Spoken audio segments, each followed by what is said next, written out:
ನಾನೇ ಪೂರ್ಣಾವಧಿ ಮುಖ್ಯಮಂತ್ರಿ. ಹೈ ನಿರ್ಧಾರ ನಾನು ಒಪ್ತೇನೆ, ಡಿಕೆಯೂ ಒಪ್ತಾರೆ. ದೆಹಲಿಯಿಂದಲೇ ಅತಿ ದೊಡ್ಡ ಸಂದೇಶ ರವಾನೆ.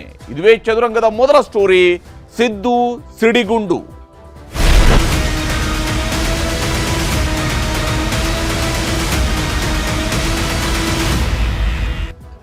ಇದು ನಿಜಕ್ಕೂ ಮುಖ್ಯಮಂತ್ರಿ ಸಿದ್ದರಾಮಯ್ಯನವರು ಸಿಡಿಸಿರುವಂತಹ ಅತಿ ದೊಡ್ಡ ಸಿಡಿಗುಂಡು. ಯಾಕಂದ್ರೆ ಈ ಮಾತುಗಳನ್ನ ಸಿದ್ದರಾಮಯ್ಯನವರಿಂದ ಎಕ್ಸ್ಪೆಕ್ಟ್ ಮಾಡ್ತಾ ಇದ್ವಿ. ಯಾಕಂದ್ರೆ ರಾಜಕೀಯವಾಗಿ ಸಿದ್ದರಾಮಯ್ಯನವರ ನಡೆ ಮತ್ತು ಅವರ ನುಡಿ, ಅವರಿಡುವ ದಾಳ, ಅವರು ಹಾಕುವಂತಹ ಹೆಜ್ಜೆಗಳು, ಹಾಗೆ ಅವರ ರಾಜಕೀಯ ತಂತ್ರಗಾರಿಕೆಯನ್ನ ನೋಡಿದಂಥವ್ರಿಗೆ ಇದರಲ್ಲಿ ಆಶ್ಚರ್ಯ ಏನೂ ಇಲ್ಲ.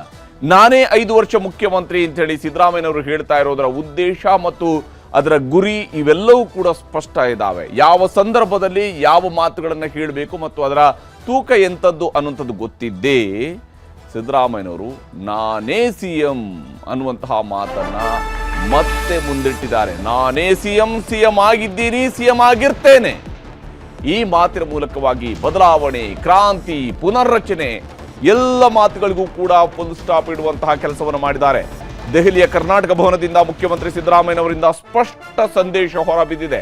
ಈ ಮೂಲಕ ಇಷ್ಟು ದಿವಸಗಳ ಕಾಲ ಮುಖ್ಯಮಂತ್ರಿ ಬದಲಾವಣೆ ಆಗತ್ತೆ, 2.5 ವರ್ಷಕ್ಕೆ ಬದಲಾವಣೆ ಶತಸಿದ್ಧ, ಆಗಲೇಬೇಕು ಬದಲಾವಣೆ, ಎಲ್ಲ ಮಾತುಗಳು ನಾನಾ ಸ್ವರೂಪಗಳಲ್ಲಿ ನಾನಾ ರೀತಿಗಳಲ್ಲಿ ಬರ್ತಾ ಇದ್ರೆ ಮುಖ್ಯಮಂತ್ರಿ ಸಿದ್ದರಾಮಯ್ಯನವರು ದೆಹಲಿಯಲ್ಲಿ ಕುಳಿತುಕೊಂಡು ಅಲ್ಲಿ ನೆಟ್ವರ್ಕ್ 18 ಜೊತೆಗೆ ಮಾತನಾಡ್ತಾ ಹೇಳಿದ್ದಾರೆ. ಅತ್ಯಂತ ಸ್ಪಷ್ಟವಾಗಿ ಮೊದಲಿಗೆ ಹೇಳಿದರು, ನಾನೇ ಮುಖ್ಯಮಂತ್ರಿಯಾಗಿ ಇರ್ತೇನೆ, ನಾನೇ ಮುಂದುವರಿತೇನೆ ಮತ್ತು ಏನೇ ನಿರ್ಧಾರಗಳು ಬದಲಾವಣೆಗಳಿದ್ರು ಹೈಕಮಾಂಡ್ನವರು ತೆಗೆದುಕೊಳ್ತಾರೆ. ಹೈಕಮಾಂಡ್ ತೆಗೆದುಕೊಳ್ಳಬಹುದಾಗಿರ್ತಕ್ಕಂತಹ ನಿರ್ಧಾರಕ್ಕೆ ನಾನೂ ಬದ್ಧ, ಡಿಕೆಯೂ ಬದ್ಧ ಇರ್ತಾರೆ. ಶಿವಕುಮಾರ್ ಅವರ ಪರವಾಗಿ ಕೆಲವರು ಅವರ ಅಭಿಮಾನಿಗಳು ಹೇಳ್ತಾ ಇರಬಹುದು ಅವರು ಮುಖ್ಯಮಂತ್ರಿ ಆಗಬೇಕು ಅಂತೇಳಿ, ಒಂದಿಬ್ಬರು ಶಾಸಕರು ಕೂಡ ಹೇಳ್ತಾ ಇರಬಹುದು ಅನ್ನೋದರ ಮೂಲಕವಾಗಿ ಶಾಸಕರ ಸಂಪೂರ್ಣ ಬೆಂಬಲ ತನ್ನ ಬೆನ್ನಿಗಿದೆ ಅನ್ನುವುದನ್ನು ಪರೋಕ್ಷವಾಗಿ ಆ ಸಂದೇಶವನ್ನು ಕೂಡ ಸಿದ್ದರಾಮಯ್ಯನವರು ರವಾನಿಸಿದ್ದಾರೆ. ಸಿದ್ದರಾಮಯ್ಯನವರ ಈ ಸಿಡಿಗುಂಡು ಇದೆಯಲ್ಲ, ಇದು ಬಹಳ ದಿವಸಗಳ ಕಾಲ ನಾನಾ ಸ್ವರೂಪಗಳಲ್ಲಿ ಸದ್ದು ಮಾಡಬಹುದು ಮತ್ತು ಸಿದ್ದರಾಮಯ್ಯನವರ ಕುರ್ಚಿಯನ್ನು ಕಾಪಾಡಿಕೊಳ್ಳೋದಕ್ಕೆ ಇದು ಬಹಳ ಮುಖ್ಯವಾದಂತಹ ಕೆಲಸವನ್ನು ಮಾಡಬಹುದು. ಅಧಿಕಾರ ಹಸ್ತಾಂತರ, ನಾಯಕತ್ವ ಬದಲಾವಣೆ ಚರ್ಚೆಗೆ ಬ್ರೇಕ್ ಹಾಕಿದ್ದಾರೆ ಮುಖ್ಯಮಂತ್ರಿ ಸಿದ್ದರಾಮಯ್ಯನವರು. ಹೈಕಮಾಂಡ್ ಅವರು ಕ್ಲಾರಿಫಿಕೇಶನ್ ಅನ್ನ ಕೊಡಲ್ಲ, ಇವೆಲ್ಲವೂ ಕೂಡ ನಂತರದ್ದು. ಯಾಕಂದ್ರೆ ಅವರಿಗೆ ಒಂದು ಮಾತು ಈಗಾಗಲೇ ಸುರ್ಜೇವಾಲಾ ಅವರು ಹೇಳಿರುವಂತಹ ಮಾತು ಕೂಡ ಇದೆ. ಮುಖ್ಯಮಂತ್ರಿ ಬದಲಾವಣೆ ಇದು ನಮ್ಮ ನಡುವೆ ಚರ್ಚೆಯಲ್ಲಿ ಇಲ್ಲ ಅನ್ನುವಂತಹ ಮಾತನ್ನ ಸುರ್ಜೇವಾಲಾ ಅವರು ಹೇಳಿದರು. ಇದನ್ನೇ ಮುಂದಿಟ್ಟುಕೊಂಡು ಪೂರ್ಣಾವಧಿ ಮುಖ್ಯಮಂತ್ರಿ ನಾನೇ ಅಂತ ದೆಹಲಿಯ ಕರ್ನಾಟಕ ಭವನದಿಂದ ಸ್ಪಷ್ಟವಾಗಿ ಹೇಳಿದ್ದಾರೆ ಸಿದ್ದರಾಮಯ್ಯನವರು. ಅಷ್ಟೇ ಅಲ್ಲದೆ ಅವರು ಇನ್ನೂ ಒಂದು ಮಾತನ್ನ ನೆಟ್ವರ್ಕ್ 18 ಜೊತೆಗೆ ಮಾತನಾಡ್ತಾ ಒಂದು ಮಾತನ್ನು ಹೇಳಿರುವಂಥದ್ದು, ನ್ಯೂಸ್ 18 ಜೊತೆಗೆ ಮಾತನಾಡ್ತಾ ಹೇಳಿರುವಂಥದ್ದು, ಇದು ನನ್ನ ಪಕ್ಷದ ಒಳಗಿರೋರಿಗೂ ನಮ್ಮ ಎದುರಾಳಿಗಳಿಗೂ ಇರುವಂತಹ ಸಂದೇಶ ಇದು ಅನ್ನುವಂತಹ ಮಾತನ್ನು ಹೇಳಿದ್ದಾರೆ. 2.5 ವರ್ಷಗಳ ಅವಧಿ ಎಂಬಿತ್ಯಾದಿ ಊಹಾಪೋಹಗಳಿಗೆ ತೆರೆ ಎಳೆದಿದ್ದಾರೆ.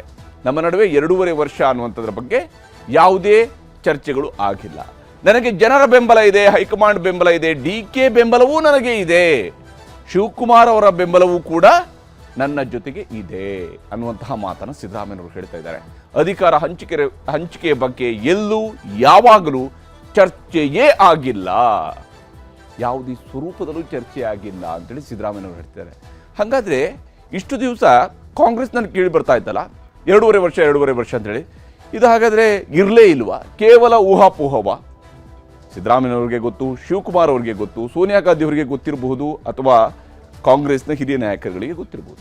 ಸುರ್ಜೇವಾಲಾ ಮೀಟಿಂಗ್ ಮಾಡ್ತಿರೋದು ಕೂಡ ಶಾಸಕರ ಸಮಸ್ಯೆ ಕೇಳೋದಕ್ಕೆ ಅನ್ನುವಂತಹ ಮಾತನ್ನ ಸಿದ್ದರಾಮಯ್ಯನವರು ಹೇಳೋದ್ರ ಮೂಲಕವಾಗಿ ತನ್ನ ಕುರ್ಚಿ ಭದ್ರವಾಗಿದೆ, ಇದರಲ್ಲಿ ಯಾರಿಗೂ ಅನುಮಾನ ಬೇಕಿಲ್ಲ ಅನ್ನೋದನ್ನು ತೋರಿಸ್ತಾರೆ.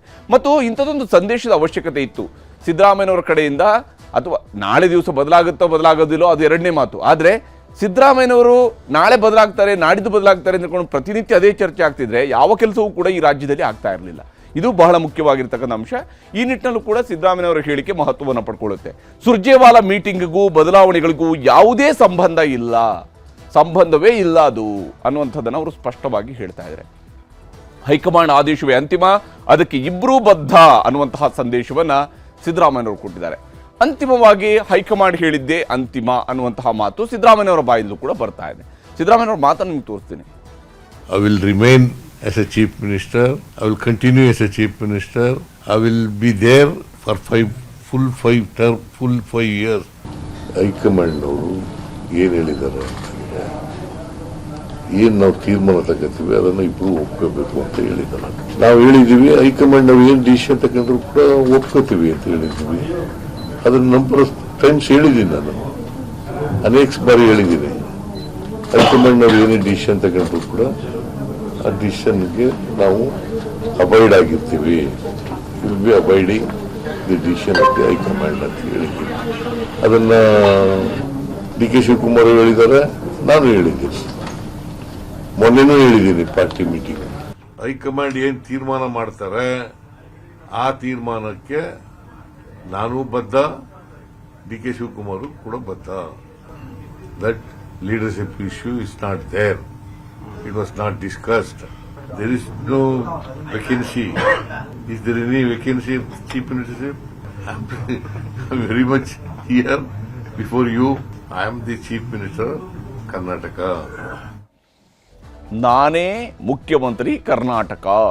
ಹಾಗಾಗಿ ಇಲ್ಲಿ ಸಿಎಂ ಕುರ್ಚಿ ಖಾಲಿ ಇಲ್ಲ ಅಂತೇಳಿ ತಮ್ಮದೇ ಆದಂತಹ ಶೈಲಿಯ ನಗುವನ್ನು ಸಿದ್ದರಾಮಯ್ಯನವರು ತೋರಿಸಿದ್ದಾರೆ. ಈ ಮೂಲಕವಾಗಿ ಭಾಳ ಕಾನ್ಫಿಡೆನ್ಸ್ ಅನ್ನು ಅವರು ವ್ಯಕ್ತಪಡಿಸಿದ್ದಾರೆ. ಎಲ್ಲಿದೆ ಮುಖ್ಯಮಂತ್ರಿ ಬದಲಾವಣೆ ಅನ್ನೋದು ಅವರ ಪ್ರಶ್ನೆ. ಪೂರ್ಣಾವಧಿ ಸಿಎಂ ಬಳಿಕವೂ ಕೂಡ ಸಿದ್ದರಾಮಯ್ಯನವರಿಗೆ ಸಾರಥ್ಯ.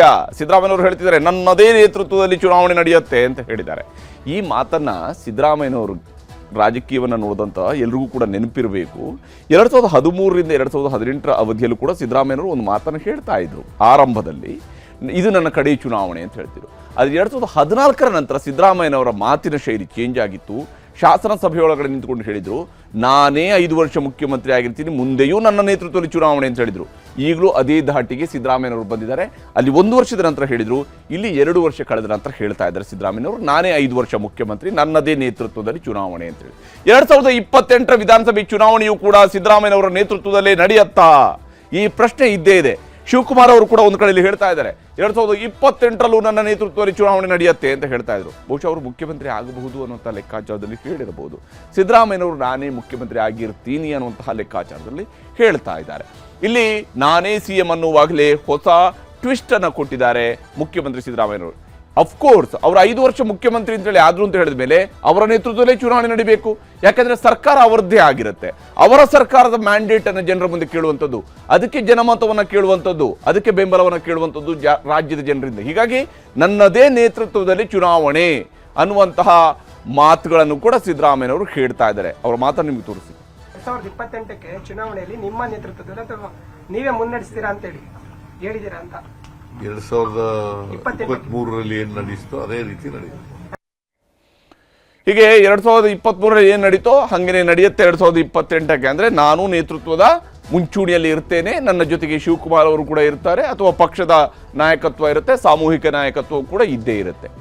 ಈ ನಿಟ್ಟಿನಲ್ಲಿ ಸಿದ್ದರಾಮಯ್ಯನವರು ಮಾತನಾಡಿದ್ದಾರೆ. ಇಲ್ಲಿ ಶಿವಕುಮಾರ್ ಅವರಿಗೆ ಸಹಜವಾಗಿಯೇ ಒಂದಿಷ್ಟು ನಿರಾಶೆ ಕಾಡಬಹುದು. ಪ್ರಾರ್ಥನೆ ಫಲಿಸುತ್ತದೆ, ಪ್ರಯತ್ನ ವಿಫಲವಾದರೂ ಪ್ರಾರ್ಥನೆ ವಿಫಲ ಆಗೋದಿಲ್ಲ ಅನ್ನುವಂತಹ ನಿರೀಕ್ಷೆಯನ್ನು ಇಟ್ಕೊಂಡಂಥವರು ಶಿವಕುಮಾರ್ ಅವರು. ಅದು ಅವರದ್ದು ನಿರಂತರವಾಗಿರತಕ್ಕಂತಹ ಮಾತು. ಡಿ ಕೆ ಶಿವಕುಮಾರ್ ಮುಖ್ಯಮಂತ್ರಿ ಆಗಬೇಕು ಅಂತಿದ್ದಂತಹ ಶಾಸಕರಿಗೂ ಕೂಡ ಮುಖ್ಯಮಂತ್ರಿ ಸಿದ್ದರಾಮಯ್ಯನವರು ಶಾಕ್ ಕೊಟ್ಟಿದ್ದಾರೆ. ಮೊನ್ನೇನೋ ಒಂದು ಕ್ವಶನ್ ಕೇಳಿದ್ರು, ಆ ಕ್ವಶನ್ಗೆ ಉತ್ತರದ ರೀತಿಯಲ್ಲಿ ಹೌದು ನಾನೇ ಮುಖ್ಯಮಂತ್ರಿ, ಏನು ನಿಮ್ಗೆ ಡೌಟಾ ಅನ್ನುವಂಥ ರೀತಿಯಲ್ಲಿ ಮೊನ್ನೆ ಏನು ನಂದಿ ಬೆಟ್ಟದ ಬಳಿಯಲ್ಲಿ ಮಾತಾಡುವಾಗ ಹೇಳಿದರು. ಆದರೆ ಇವತ್ತು ದೆಹಲಿಯಲ್ಲಿ ಕುಳಿತುಕೊಂಡು ಹೇಳ್ತಾ ಇದ್ದಾರೆ, ನಾನೇ ಮುಖ್ಯಮಂತ್ರಿ ಇದ್ದೀನಿ, ನಾನು ಮುಂದುವರಿತೀನಿ, ನಾನೇ ಇರ್ತೀನಿ ಅನ್ನುವ ಮಾತನ್ನು ಖುದ್ದು ಸಿದ್ದರಾಮಯ್ಯನವರು ಹೇಳ್ತಾರೆ. ಹೀಗಾಗಿ ಶಿವಕುಮಾರ್ ಅವರ ಪರ ಬ್ಯಾಟಿಂಗ್ ಮಾಡ್ತಾ ಇದ್ದವರಿಗೆಲ್ಲ ಸಿದ್ದರಾಮಯ್ಯ ಬ್ರೇಕ್ ಹಾಕುವಂತಹ ಕೆಲಸವನ್ನು ಮಾಡಿದ್ದಾರೆ. ನಿಮ್ಮ ಈ ಬಹಿರಂಗ ಹೇಳಿಕೆಗಳು ಇನ್ನು ಮುಂದೆ ನಡೆಯುವುದಿಲ್ಲ. ಮತ್ತು ಮುಖ್ಯಮಂತ್ರಿ ಇನ್ನೊಂದು ಮಾತನ್ನು ಹೇಳಿದ್ದಾರೆ, ಸಂಪುಟ ಪುನರ್ರಚನೆಯೂ ಕೂಡ ಈಗಿಲ್ಲ ಅಂತೇಳಿ. ಹೀಗಾಗಿ ಇನ್ನೊಂದಷ್ಟು ಜನ ಸಚಿವ ಸ್ಥಾನದ ಆಕಾಂಕ್ಷಿಗಳು ಕಾಯ್ತಾ ಕೂತ್ಕೊಳ್ಬೋದು, ನಮಗೂ ಏನಾದರೂ ಚಾನ್ಸ್ ಸಿಗುತ್ತಾ ಸಿದ್ದರಾಮಯ್ಯನವರ ಕಡೆಯಿಂದ ಅಂತ ಹೇಳಿ. ಹೈಕಮಾಂಡ್ ನಿರ್ಧಾರಕ್ಕೆ ಬದ್ಧ ಅಂತೇಳಿ ಡಿ ಕೆ ಒಪ್ಪಿದ್ದಾರೆ ಅನ್ನುವ ಮಾತನ್ನು ಸಿದ್ದರಾಮಯ್ಯನವರು ಹೇಳ್ತಾ ಇದ್ದಾರೆ. ಅಫ್ಕೋರ್ಸ್ ಶಿವಕುಮಾರ್ ಅವರು ಕೂಡ ಹೈಕಮಾಂಡ್ನ ಮನುಷ್ಯನೇ, ಹೈಕಮಾಂಡ್ ಹೇಳಿದನ್ನು ಕೇಳುವಂಥವ್ರು, ಪಕ್ಷನಿಷ್ಠರವರು. ಯಾಕಂದರೆ ಇಲ್ಲದೆ ಹೋಗಿರ್ತಿದೆ ಈ ಅವಧಿಯವರೆಗೂ ಕೂಡ ಶಿವಕುಮಾರ್ ಅವರು ಅನೇಕ ಸವಾಲುಗಳನ್ನು ಕಾಂಗ್ರೆಸ್ನಲ್ಲಿ ಎದುರಿಸಿದ್ದಾರೆ. ಅದನ್ನು ಅವರು ಒಪ್ಪಿಕೊಂಡು ನಡ್ಕೊಂಡು ಬಂದಿರೋದಕ್ಕೆ ಕಾರಣವೂ ಕೂಡ ಅವರು ಹೈಕಮಾಂಡ್ಗೆ ಬಹಳ ಬದ್ಧರಾಗಿರತಕ್ಕಂತಹ ನಾಯಕ, ಹೈಕಮಾಂಡ್ ಹೇಳಿದ್ದನ್ನು ಯಥಾಪ್ರಕಾರವಾಗಿ ಪಾಲಿಸುವಂತಹ ನಾಯಕ ಶಿವಕುಮಾರ್ ಅವರು ಕೂಡ. ಹಾಗಾಗಿ ಆಸೆ ಇಟ್ಟುಕೊಳ್ಳೋದ್ರಲ್ಲಿ ಏನೂ ತಪ್ಪಿಲ್ಲ ಅಂತೇಳಿ ಸಿದ್ದರಾಮಯ್ಯನವರು ಹೇಳಿದ್ದಾರೆ. ಈ ಒಂದು ಮಾರ್ಮಿಕವಾದಂತಹ ಮಾತನ್ನು ಹೇಳಿದ್ದಾರೆ. ನೋಡಿ, ಈಡೇರುವಂಥದ್ದು ಒಬ್ಬರಿಗೆ ಮಾತ್ರ ಮುಖ್ಯಮಂತ್ರಿ ಆಗುವಂಥ ಆಸೆ ಎಲ್ರಿಗೂ ಕೂಡ ಈಡೇರೋದಿಲ್ಲ. ಒಬ್ಬರು ಮಾತ್ರ ಮುಖ್ಯಮಂತ್ರಿ ಆಗುತ್ತೆ ಒಂದು ಸರ್ಕಾರದ ಅವಧಿಯಲ್ಲಿ. ಅದು 2-3 ಜನ ಆಗ್ಬೋದು, ಅಂದರೆ ಒಬ್ಬರೇ ಒಂದು ಸರ್ಕಾರಕ್ಕೆ ಇರುವಂಥದ್ದು ಒಬ್ಬರೇ ಮುಖ್ಯಮಂತ್ರಿ ಆಗಿರ್ತಾರೆ. ಹಾಗಾಗಿ ಆಸೆ ಇಟ್ಕೊಳ್ಳೋದು ತಪ್ಪಲ್ಲ ಅಂತ ಹೇಳುವಂಥ ರೀತಿಯಲ್ಲಿ ಹೇಳ್ತಾ ಇದ್ದಾರೆ. ಸ್ವಾಮೀಜಿಗಳು ಬ್ಯಾಟಿಂಗ್ ಬಗ್ಗೆಯೂ ಕೂಡ CM ಹೈಕಮಾಂಡ್ನತ್ತ ಬುಟ್ಟು ಮಾಡಿದ್ದಾರೆ. ಸ್ವಾಮೀಜಿಗಳೇನು ಮಾತನಾಡ್ತಿದ್ದಾರೆ ಶಿವಕುಮಾರ್ ಅವರ ಪರವಾಗಿ, ಎಲ್ಲ ವಿಚಾರಗಳಿಗೂ ಕೂಡ ಹೈಕಮಾಂಡ್ ಕಡೆಗೆ ಬೆರಳು ತೋರಿಸ್ತಾ ಇದ್ದಾರೆ ಸಿದ್ದರಾಮಯ್ಯನವರು ಮಾತನ್ನು ನಿಮ್ಗೆ ತೋರಿಸ್ತೀನಿ. Will you be complete 5-year terms as Karnataka CM? Mr. D.K. Shivkumar himself said it that there is no vacancy of the CM post. 2.5 ವರ್ಷ ಆಗ್ತಾ ಇರೋದ್ರಿಂದ ಸ್ವಾಭಾವಿಕವಾಗಿ ಅದು ಪ್ರಶ್ನೆಗಳು ಬರ್ತವೆ. ಇಟ್ ಡಸಂಟ್ ಮೀನ್ ಆ ಥರ ಒಪ್ಪಂದ ಆಗಿದೆ ಅಂತ ಅಲ್ವಾ. 1 or 2 MLAs ಅವ್ರು ಅವರು ಚೀಫ್ ಮಿನಿಸ್ಟರ್ ಆಗಬೇಕು ಅಂತ ಹೇಳ್ತಾರೆ, ಅವರ ಅಭಿಮಾನಿಗಳು. ನನಗೂ ಕೂಡ ಚೀಫ್ ಮಿನಿಸ್ಟರ್ ಸಿದ್ದರಾಮಯ್ಯನವರೇ ಮುಂದುವರಿಬೇಕು ಅಂತ ಕೆಲವರು ಹೇಳ್ತಾರೆ. ಇದು ಪಾರ್ಟಿ ಡಿಸಿಷನ್ ಅಲ್ಲ, ಅವರು ವೈಯಕ್ತಿಕವಾಗಿ ಹೇಳ್ತಾರೆ. ಪಾರ್ಟಿ ಡಿಸಿಷನ್ ಅಲ್ಲ. ಪಾರ್ಟಿ ಡಿಸಿಷನ್ ಏನು ಹೈಕಮಾಂಡ್ ಅವರು ಏನ್ ತಗೋತಾರೆ ಅದಕ್ಕೆ both of us will be abiding. Kharge ಅವರು ಹೇಳಬೇಕು, ರಾಹುಲ್ ಗಾಂಧಿ ಅವರು ಹೇಳಬೇಕು ಅಲ್ವಾ. DCM ಅವರು ಮುಖ್ಯಮಂತ್ರಿ ಆಗ್ಬೇಕು ಅನ್ನುವಂತ ನಿರೀಕ್ಷೆಯಲ್ಲಿದ್ದಾರೆ. ಈಗ ಅನಿವಾರ್ಯವಾಗಿ ಅವರು ರಾಂಗ್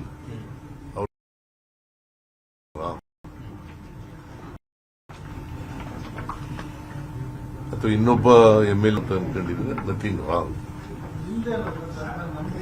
ಯಾಕೆಂದ್ರೆ ಅವರು ಪಕ್ಷದ ಅಧ್ಯಕ್ಷರಾದ ನಂತರ ಆ ಪಕ್ಷದ ಒಂದು ಕ್ರಿಯಾಶೀಲತೆ ಎಷ್ಟು ಚುರುಕಾಗಿ ಮಾಡಿದ್ರು. ಬಹುಶಃ ಚುನಾವಣೆ ನಂತರದಲ್ಲಿ ಬಹುಶಃ ಅವರಿಗೆ ಆ ಉನ್ನತ ಸ್ಥಾನ ಲಭ್ಯ ಆಗಬೇಕಾಗಿತ್ತು.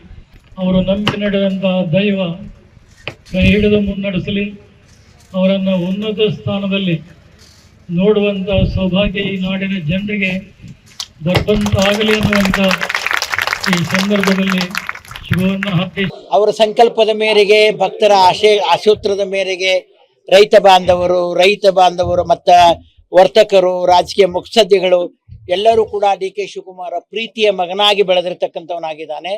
ಮತ್ತು ಸರ್ಕಾರದ ಹೋರಾಟದಲ್ಲಿ ಮುಂಚೂಣಿಯಲ್ಲಿ ಇರ್ತಕ್ಕಂಥ ವ್ಯಕ್ತಿ ಆಗಿರತಕ್ಕಂಥ ಸಂದರ್ಭದಲ್ಲಿ ಶ್ರೀಮಠದ ಆಶೀರ್ವಾದ ಇದೆ. ಮುಂದಿನ ದಿನಗಳಲ್ಲಿ ಅವರ ಅಧಿಕಾರ ಸ್ವೀಕಾರ ಮಾಡ್ತಾರೆ. ಇದೇ ಬಾರಿ ಆಗಲಿ ಅಂತಕ್ಕಂಥ ಆಶೀರ್ವಾದವನ್ನು ದಯಪಾಲಿಸಿದ್ದೇವೆ, ಆಗ್ತಾರೆ ಅಂತಕ್ಕಂಥ ಮಾತನ್ನು ಹೇಳ್ತಾ ಇದ್ದೀವಿ. ನೋಡಪ್ಪ, ನಾನು ಸ್ವಾಮೀಜಿಗಳ ಬಗ್ಗೆ ಮಾತಾಡಲ್ಲ.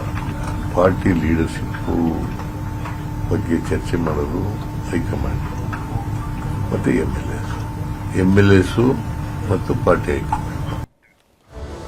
ಹೀಗೆ ಸಿದ್ದರಾಮಯ್ಯನವರು ಬಹಳ ಸ್ಪಷ್ಟವಾಗಿ ಸ್ವಾಮೀಜಿಗಳ ಮಾತ್ರ ಬಗ್ಗೆಯೂ ಕೂಡ ಮಾತನಾಡಿದ್ದಾರೆ, ಅವರ ಅಭಿಪ್ರಾಯಗಳನ್ನು ಹೇಳಿದ್ದಾರೆ. ಇದರ ನಡುವೆ ಸಿದ್ದರಾಮಯ್ಯನವರು ಇನ್ನೂ ಒಂದು ಅಂಶವನ್ನ ಮತ್ತು ಈಗ ಸಚಿವ ಸಂಪುಟದಲ್ಲಿದ್ದು ಜಸ್ಟ್ ಹೊರಗಡೆ ಹೋಗಬಹುದು ಅನ್ನುವಂಥ ಆತಂಕದಲ್ಲಿದ್ರಲ್ಲ, ಆ ಸಚಿವರಿಗೆ ಒಂದು ರೀತಿಯಂತ ಭರವಸೆಯನ್ನು ಕೂಡ ಕೊಟ್ಟಿದ್ದಾರೆ. ಸಚಿವ ಸಂಪುಟ ಪುನರ್ರಚನೆ ಗೊಂದಲಕ್ಕೂ ಕೂಡ ಬ್ರೇಕ್ ಹಾಕಿದ್ದಾರೆ ಮುಖ್ಯಮಂತ್ರಿ ಸಿದ್ದರಾಮಯ್ಯ. ಸಚಿವ ಸಂಪುಟ ಪುನರ್ರಚನೆಯ ಗೊಂದಲದ ಬಗ್ಗೆಯೂ ಕೂಡ ಅವರು ಬ್ರೇಕ್ ಹಾಕಿದ್ದಾರೆ. ಸಚಿವರಾಗುವ ಆಸೆ ಕಂಡವರ ಕನಸಿಗೆ ತಾತ್ಕಾಲಿಕ ನಿರಾಸೆ ಈಗ ಬಂದೊದಗಿದೆ. ಈಗ ಬಹಳ ಮುಖ್ಯ ಕಾರಣ ಸಿದ್ದರಾಮಯ್ಯನವರು ಹೇಳ್ತಾ ಇರುವಂಥದ್ದು ಸಚಿವ ಸಂಪುಟದ ಪುನರ್ರಚನೆ ಸದ್ಯಕ್ಕಂತೂ ಅಂತ ಯಾವುದೇ ಚರ್ಚೆ ನಮ್ಮ ಮುಂದೆ ಇಲ್ಲ ಅಂತ ಹೇಳಿದ್ದಾರೆ.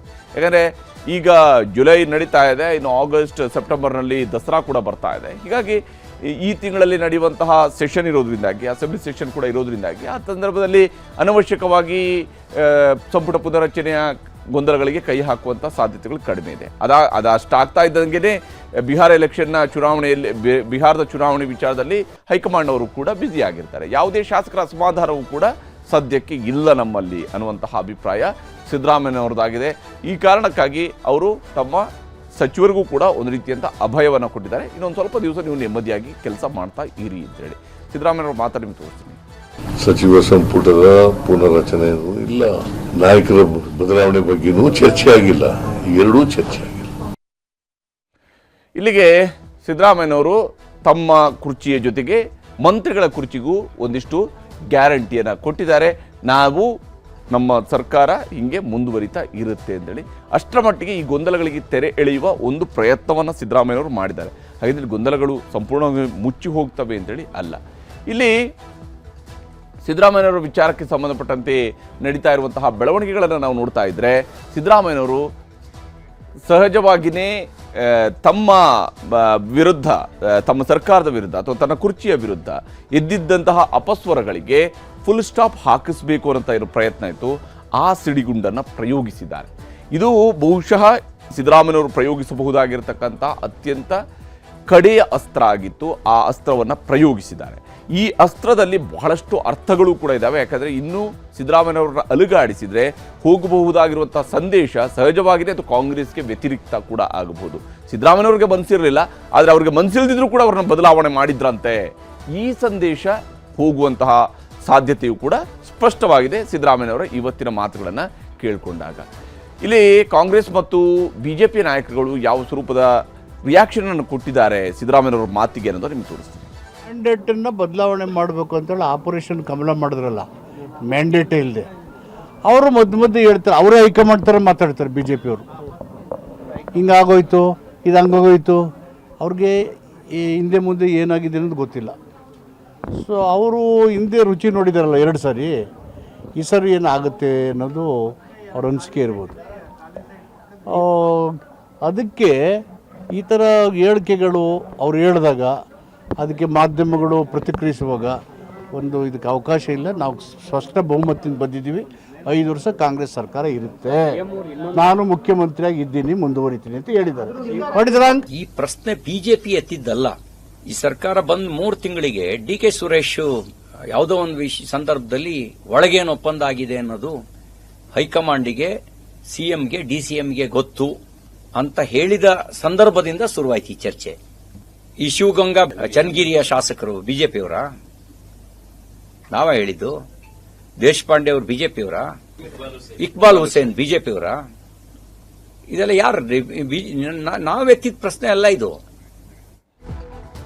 ಹೀಗೆ ಸಿದ್ದರಾಮಯ್ಯನವರು ಈ ಮಾತನ್ನ ಹೇಳಿದ್ರು, ತನ್ನ ಕುರ್ಚಿಗೆ ಭದ್ರತೆಯನ್ನು ಕೊಟ್ಟರು, ಅದಕ್ಕೊಂದು ಗ್ಯಾರಂಟಿಯನ್ನು ಕೊಟ್ಟರು.